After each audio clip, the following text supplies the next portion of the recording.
আপনার মজার একটা ঘটনা বলি। তখন আমি সোমনাথ পণ্ডিত হসপিটাল আছে আমাদের পিজির পাশে, তো সোমনাথ পণ্ডিত হসপিটালে তখন আমি ইন্টার্নশিপ করছি। আমি অনেকগুলো সরকারি হাসপাতালে ইন্টার্নশিপ করি, তো আমাদের সোমনাথ পণ্ডিত একটা, তো ইন্টার্নশিপ করছি। এখন যেমন ডেঙ্গু নিয়ে খুব সমস্যা চলছে না, তখন ছিল ম্যালেরিয়া। ম্যালেরিয়ার 4টে আমরা মোটামুটি জেনাস্পেসিস দিলাম: Plasmodium vivax, Plasmodium falciparum, Plasmodium ovale, Plasmodium ম্যালেরি।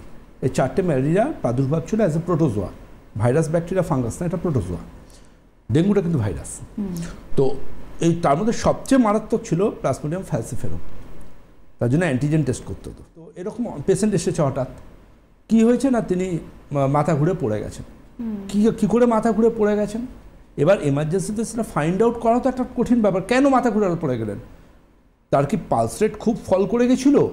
Pulse rate ফল করে গিয়ে এমনও হয় যে সেক্ষেত্রে তাকে পেসমেকার বসাতে হয়েছে, এমন অনেক ভুড়ি ভুড়ি দৃষ্টান্ত আছে। তো কি তখন আমরা কেস হিস্ট্রি জানলাম যে ওনার জ্বর চলছে 4-5 দিন ধরে, এবং সেই জ্বরটা ডায়াগনোজড অলরেডি, তার ম্যালেরিয়া হয়েছে। এবং তিনি করছেন কি, তার জ্বরের ট্যাবলেট হিসেবে প্যারাসিটামল 1 গ্রাম বেশ ঘন ঘন খেয়ে নিয়েছেন কয়েকটা, এবং তার টেম্পারেচার ঘাম দিয়েছে এত, সেখানে ডিহাইড্রেশন হয়েছে, এবং আচমকা ঘাম দেওয়া এবং সোয়েটিং তিনি বাথরুমে গেছেন, শোয়া থেকে উঠে বসে ওখানে মাথা ঘুরে পড়ে গেছেন।